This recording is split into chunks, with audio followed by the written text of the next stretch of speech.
Dans les colonnes de Vogue, Tallulah, la troisième fille de Bruce Willis et de Demi Moore, s'est exprimée sur la maladie de l'acteur. La jeune femme évoque une période particulièrement difficile et de nombreux regrets vis-à-vis de son père, qu'elle a d'abord cru insensible à son égard. En mars 2022, l'entourage de Bruce Willis annonce que le célèbre acteur américain prend sa retraite des plateaux de tournage en raison d'une aphasie, une pathologie du système nerveux qui perturbe ses capacités de communication. La nouvelle bouleverse Hollywood, les hommages pleuvent.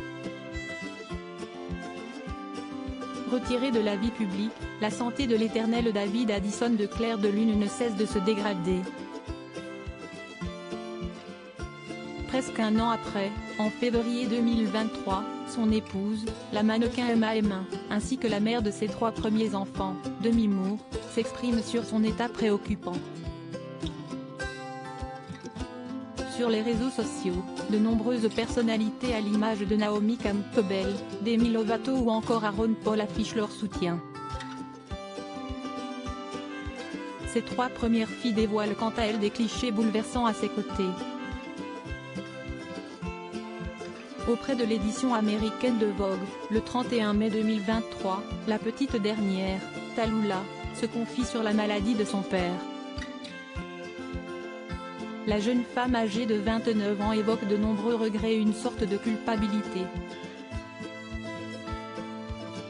Longtemps en déni, elle indique avoir ignoré les premiers symptômes, qu'elle a parfois pris personnellement comme une forme de désamour. Je savais pourtant depuis longtemps que quelque chose n'allait pas. Cela a commencé par une sorte de vague insensibilité, que ma famille a attribuée à ses problèmes auditifs, indique-t-elle d'abord. Mon cerveau d'adolescente cesse de torturer dans les colonnes du magazine. Tallulah relate une période difficile, faite de doutes à l'égard de l'intérêt que lui porte son paternel, comme le rapporte Marie-Claire. Plus tard, cette insensibilité s'est élargie et je l'ai parfois pris personnellement. Il avait eu 2 bébés avec ma belle-mère, Emma Heming Willis, et je pensais qu'il avait perdu tout intérêt pour moi. Bien que cela n'aurait pas pu être plus éloigné de la vérité, mon cerveau d'adolescente s'est torturé avec des calculs erronés.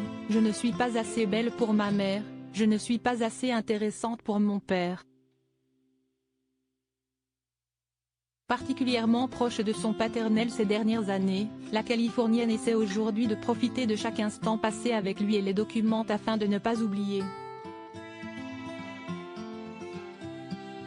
Chaque fois que je vais chez lui, je prends des tonnes de photos. J'ai tous les messages vocaux de lui enregistrés sur un disque dur. J'essaie de documenter, de construire un dossier pour le jour où il ne sera pas là, pour me rappeler de lui et de nous, déclare-t-elle. Désormais, chaque moment compte.